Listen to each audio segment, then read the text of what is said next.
He's a Senior Associate AD of External Affairs at Southern Utah University, formerly of Aggie Nation. It is Casey Smurthwaite. Casey, my man, thanks for joining us. How are you? Hey, I'm doing great. Thanks so much for having me on today, Ajay. Hey, Casey, what has COVID-19 been like for, and I guess more specifically, for a smaller university like Southern Utah? It has been an adventure, just to say the least. I mean, going back to the Big Sky basketball tournament, Utah State, the one year they bumped everything up a week. I mean, looking back on that, how awesome was that ending? But for also the Mountain West to have the conference tournament, a week before everybody else. But it was a Wednesday morning or Wednesday night, and all of a sudden I was at a donor and alumni dinner with our president and athletic director, and I remember looking down on my phone and seeing the news breaking about Rudy Gobert and Donovan Mitchell, and showing it to our AD and president, and they just went, wow. And our president said something very interesting. He said, I don't think anything's going to be the same after this. And the next morning at 8:30, we had about a 45-minute phone call conversation with the conference, as well as our team at SUU, and they said all systems a go. We're still playing. The tournament's going to go on as planned. And I got on the treadmill, came back to my hotel room, and sat down, and I looked at my phone. It said canceled. We're all packing up and getting on the bus. And right there, that decision, I mean, that was $500,000 of a hit. I know we were expecting about a $1.1 million coming in from the NCAA from the March Madness, and all of a sudden that shrunk down to about $450,000. And for a small institution, for really any institution, we're all affected. But for a small institution that relies heavily on NCAA distributions or guarantee games, or I know some people refer to them as body bag games, where you're going to go get paid and you're going to get blown out, and hopefully you can win a couple of them.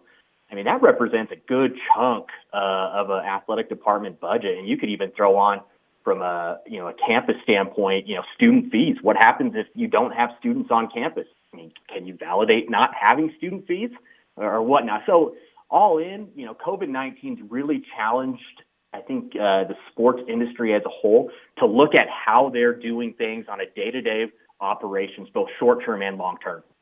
Hey, Casey, this is Eric Franson. We heard some comments from Mountain West Conference Commissioner Craig Thompson yesterday about schools maybe needing to be more creative in reducing costs so they don't have to eliminate sports or eliminate staff. That's still up in the air here a little bit about depending on how long this goes on. But there's also news today in Boise State. Brian Harsin is being furloughed. I mean, here's a guy that's won a ton of games and means a lot to that university, and the money that is brought in, but not just him, but a lot of other coaches are being furloughed for 10 days just to help save costs. Are things like that happening at Southern Utah, or what's being considered or discussed there at Southern Utah to still weather this storm? Well, the storm, unfortunately, I hate to admit it, it's far from over. I think in a couple of weeks we might have Hurricane COVID, that the eye of the storm, where it might seem like everything's going to calm down. But I think as we get closer to the fall, it just takes one team. It takes one student athlete. It takes one athletic trainer. I mean, I was looking at Alabama's schedule a couple of nights ago, and they open up against USC, a Pac-12 opponent. What happens if it was just a trainer who gets it in September, and they turn around and play Georgia State, which is a Sun Belt conference school? Then they play Georgia, an SEC school, and all those other schools go on to play Sun Belt, Independence, ACC schools. It just takes one. And I think our Vice President Mike Pence mentioned that sports aren't going to return unless students are back on campus. But as far as SUU, we're still looking and having conversations of how those spring sports student athletes look, what we need to do to kind of tighten our budget. The nice thing is we already have a small budget. We're the bottom third of the Big Sky Conference, and that's why fundraising, revenue generation, corporate sponsorships are huge for us. It's 20 to 25% for a couple of local businesses a couple of donors have told me that 20 to 25% of their business comes on game days, whether that be for football or men's basketball. That's a huge hit to any local business, whether it's in Cache Valley, whether it's here in Cedar City or Tuscaloosa, Alabama. And it goes even beyond that, where those are also your corporate sponsors. Can they afford to maintain high level of dollars going back into the university?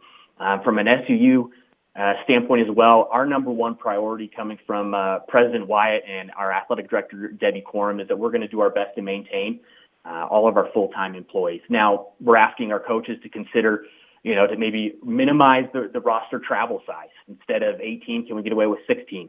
Can we go on the road and, find another team to play on the back end of a road trip instead of making two separate road trips?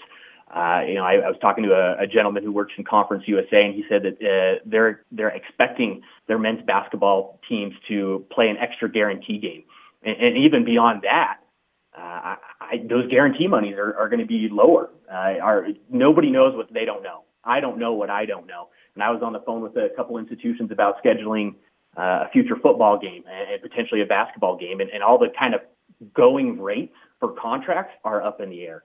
Our president at SUU, I had a conversation with him. He felt comfortable enough to disclose this to myself as also our staff and faculty, that if we do have layoffs, he's going to be the first layoff.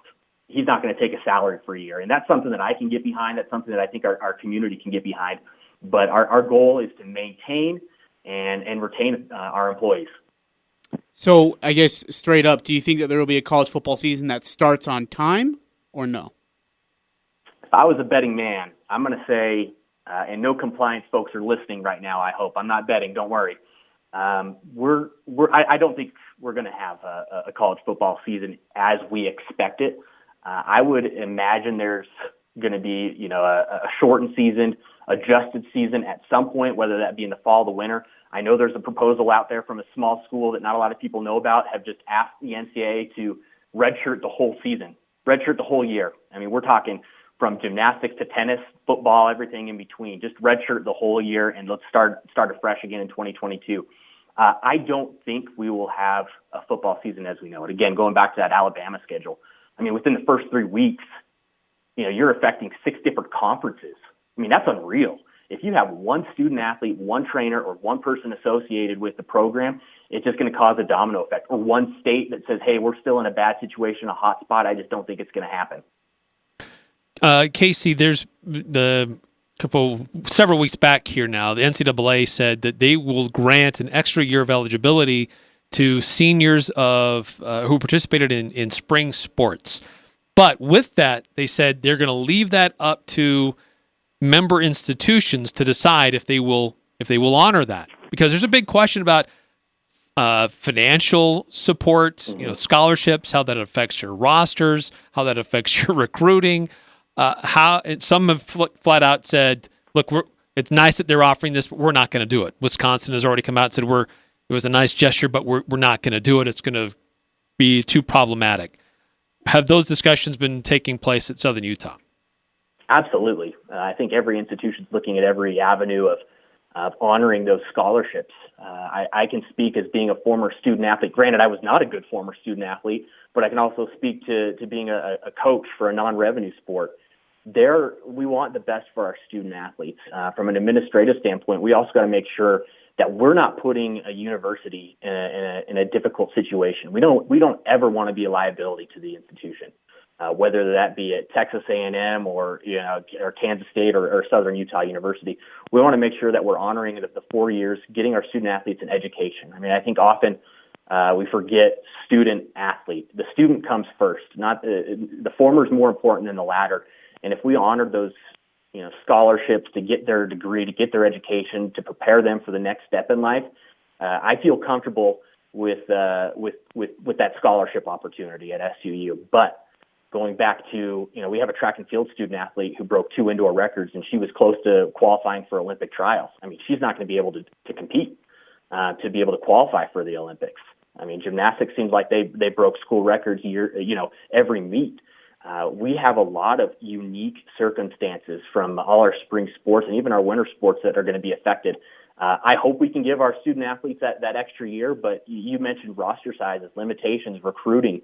I'm not sure if our international students are going to get to campus this year. I think the ones who are returning will be able to, but I'm not sure if we have a prospective student athlete that signed with us from Australia, if they're going to even get in the country. You're kind of having a phantom double recruiting class for freshmen. And yes, we have a 1-year eligibility relief, But what happens in years 2, 3, 4? I know when I was coaching, we had a 6-year plan. BYU has like a 39-year plan for recruiting, but it just impacts everything that we do. And again, going back to being a small institution, you have to be creative.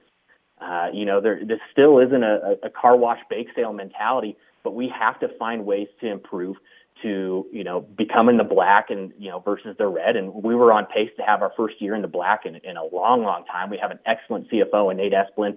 Debbie's been a great athletic director to oversee, our improvement. But there's just tons of question marks, and I hope for the best. But, everything as we know it, I think is going to change. I was talking to a school back east. To save money, and I'm ready for this, to save money, they locked out their coaches and their administrators from their offices. They don't, utilities, whatnot. I mean, they changed locks, they used other locks, so employees aren't working on campus. And this is a school that, runs one of their spring sports teams on a $60,000 budget as a whole, $60,000 to run a sports team, and that's scholarships included. There's a lot of question marks out there, and I just hope that fans return and NCAA returns to the quote unquote new normal. So Casey, just to follow up, will Southern Utah follow the opportunity the NCAA has laid out? Will those seniors get that extra year of eligibility, or has that not yet been decided? We haven't decided that. In fact, we had a conference call this morning and also met with our head coaches and discussed a little bit more in depth about those opportunities. And, again, we're expecting $1.1 million down to $450K. You're going to have to find cuts somewhere. And, our student athletes, had a 3.25 GPA, so they're getting it done in the classroom. We want to bring them back, but we also got to make sure that A, we have the financials, and B, this is going to help us in the long term. And, I never want to put student athletes on a pedestal. I don't know of too many students here on campus anywhere in America that are saying, you know what, I didn't get my senior year. I'm going to come back. I'm going to say no to that full-time job, and I'm going to come back for next year. I know some student athletes here at SUU, even at Utah State, that have great jobs and opportunities, and they've already said, no, I don't want to be back. So it's kind of a case-by-case basis. Hey, I want to ask about, usually some schools will play big money games in football and be able to collect some of that money to help out with whatever costs they need. Do you guys have any of those games? And if football season is delayed or postponed or canceled, how much does it affect you guys financially not to have those kind of big money games? Well, I mean, if you can, look at September 12th, we're playing a school that I think we're both familiar with, Utah State University. I like to joke that I've probably watched a football game from every vantage point at Maverick Stadium except one, and that's the visiting athletic director suite. And September 12th might change that because I'll be in there. That's a game that's low six figures for us. And that's something that we were planning on having and leveraging. And, this isn't, the SEC or the Big Ten where, we're expecting $50 to $60 million just from the TV networks to come in and offset costs. We're looking to take that money and be able to pay, our operational costs for, our men's and women's tennis team to travel. I think the worst case scenario for us as an FCS institution is if we, play conference only games. We were already planning on having a lean year because our one quote unquote money game was Utah State, and it was a lower payout. I'll make sure I talk to John a little bit about that next time around and maybe get a little bit higher amount. But we need to make sure that we're finding the right amount of guarantee games to offset our costs. But, this year, everything's up in the air. If we only have our conference games, that's, again, low six figures hit to our budget. We don't make millions of dollars off of our concessions and our stands packing our 8,500 seat stadium. Now, this is a great institution. It's a great campus. It's a great community. We're going to pack it out here every weekend for men's and women's basketball, football, track and field, cross country, but we're not going to have the financial advantages that some other institutions have. So we have to rely on some of those guarantee games. And, thinking about fans coming back into the stadium, any institution's probably going to face a hit. I know there's a big question right now of, are fans going to come back? I know for myself, if I'm thinking about going down to a Raiders game if they're playing in Las Vegas, this is in the back of my mind of hesitation. If I'm hesitating as one, I think I'm a huge sports fan. If I'm hesitant, I'm pretty sure there's other fans that are out there that are hesitant. I would hope the NCAA really looks at, maybe loosening up, the 15,000, attendance requirement for FBS institutions, maybe bring in what the NFL did and improve the fan experience by allowing, touchdown celebrations. The NBA has in-game music. Maybe we can bring in NBA in-game music or in-stadium technology to the fans who actually come into the stadium. That's a huge question mark for us, and that's also still a revenue generator that we need to look at and find ways to maximize. And that's if we have football, B, if we have corporate sponsorships, and C, if we want fans to be back in the stadium. If by chance students are allowed back on campus, but the order is that you can't congregate for any groups of more than 100 people or more than 500 people, and that affects, we can still stage a sporting event, but no fans would be allowed in the stands. For an institution like Southern Utah, could that still be plausible, or is it just like we just got to call it a day? Just say, unless we can have the fans in the stands, we can't have these games, because we need the financial part that comes along with the concessions and the ticket sales and everything else, sponsorships and everything else. It's all on the table. We've looked at, again, I think CFOs right now are making their money's worth. Our CFO said he basically has a dozen scenarios that he's playing out right now, and I'm in constant contact with him as well as our athletic director, our university CFO, of playing those scenarios out. Is it plausible? Yeah, absolutely. Is it going to set us back a couple of years as an institution? Yes. But this is what I keep telling our head coaches. The nice thing is, if there is a silver lining to all of this, this isn't a Utah State. This is not a Southern Utah. This isn't a Dixie State problem. This is an everywhere problem. I would hope that we'll get some financial relief from the NCAA down the road. Maybe they backlog some of those finances. A lot of question marks, and I know it's not the greatest answer. I don't know what I don't know, and I know the NCAA doesn't know what they don't know. And, every time we put out a press release in terms of COVID-19, it seems like within 48 hours there's a new change. It is such a fluid situation that I don't know if we can come out right now and say, hey, this is the way it's going to be, because if the NCAA says we have a date by July 15th that we're going to have college football, and all of a sudden by July 18th, everything magically, we have a vaccine, everything seems to go fine and dandy, they're going to find a way to make sure that the college football, college basketball seasons happen. Hey, Casey Smurthwaite, by the way, Senior Associate Athletic Director of External Affairs from Southern Utah, joins us. It's a mouthful, I know, right, Ajay? I'm just trying to make sure I don't screw up the title or accidentally give you a promotion that you shouldn't be getting, because I don't want your president to be listening to this. If you do, I could cut up the audio and probably send it to President Wyatt and Debbie Corum. No big deal. Hey, I got to ask you, you spent a lot of time at Aggie Nation. I know you loved it there. What was the process and journey like in getting to Southern Utah? It was an adventure, and it was a whirlwind. Even just starting a new job, and 4.5 weeks later having COVID-19 crisis occur in a position to where I've been charged with to kind of help rebuild some of our revenue generation, sponsorships, fundraising, really all of our external affairs and the day-to-day operations thereof. How it looked was, I wasn't even looking. I got a call in December from Debbie. We have a very incestuous business in collegiate athletics, and that everybody knows somebody and everybody's worked with somebody. And that call in December, the first couple of questions were, what would it take or what would it look like for you to consider coming down to Southern Utah University in a position that we really need and need kind of somebody to get after it. And my response was, quite frankly, I said, I love Utah State. Utah State's a great situation. My wife loves it here. I have a future that I can see play out very well at Utah State. And then when she said, well, Casey, you didn't answer my question. I knew that there was going to be some serious conversations, and I fought it. I remember one night Jerry Bovee came in. It was around 7:00 at night. We were both working late, and he said, "Well, hey, did you give him a call back?" And I said, "No." And he kind of said, "You got to make that call." And I knew when I made that call that I knew it was going to be different, and it was very challenging. Utah State's a great place. SUU is a great place, but I'll quote Coach Matt Wells, great Aggie, when he was asked, "Hey, are you going to come back and be our head football coach?" he told a bunch of donors in a meeting, he said, I'm going to do what you all would do. I'm going to answer the phone. I'm going to listen, and I'm going to talk to my family. I'm going to make the best